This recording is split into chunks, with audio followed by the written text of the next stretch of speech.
2 ദിവസമായി തെക്കൻ സിറിയൻ നഗരമായ സുവൈദായിൽ ദുറൂസ് ബെദൂൻ സംഘർഷം രൂക്ഷമായി തുടരുകയാണ്.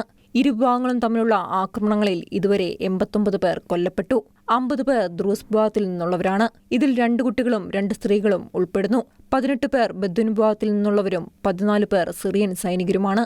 ഏതാനും ആളുകളെ തിരിച്ചറിയാൻ സാധിച്ചിട്ടില്ല. 100-ലധികം ആളുകൾക്ക് സംഘർഷത്തിൽ പരിക്കേറ്റിട്ടുണ്ട്. സംഘർഷം വളരുന്നതിന്റെ പശ്ചാത്തലത്തിൽ സിറിയൻ സൈന്യം സുവൈദായിൽ പ്രവേശിച്ചു.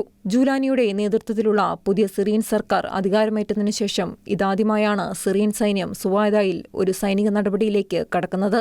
സൈന്യം എത്തിയതോടെ സുവൈദ നഗരത്തിൽ കർഫ്യൂ പ്രഖ്യാപിച്ചു. സുവൈദ നഗരത്തിലെ സംഘർഷത്തിനൊപ്പം സിറിയയിലെ കാനാക്കാർ ഗ്രാമത്തിലും ഒരു മതസാമുദായിക സംഘർഷവും പൊട്ടിപ്പുറപ്പെട്ടിട്ടുണ്ട്. അതേസമയം ദുറൂസ് വിഭാഗത്തിന് എതിരെയുള്ള ആക്രമണങ്ങളിൽ പ്രതികരണവുമായി ഇസ്രായേൽ രംഗത്തുവന്നു. ഇസ്രായേൽ പ്രതിരോധ മന്ത്രി ഇസ്രായേൽ കാറ്റ്സാണ് നിലപാട് വ്യക്തമാക്കി രംഗത്തുവന്നത്. ദുറൂസ് നഗരം കൂടിയായ സുവൈദയിലേക്ക് സിറിയൻ സൈന്യം കടക്കുന്നതിൽ ഇസ്രായേൽ എതിർപ്പ് രേഖപ്പെടുത്തി. സിറിയയിലെ ദുറൂസ് സമൂഹത്തിന് നേരെ ആക്രമണം നടത്താൻ ഇസ്രായേൽ അനുവദിക്കില്ലെന്നും കാറ്റ്സ് പറഞ്ഞു.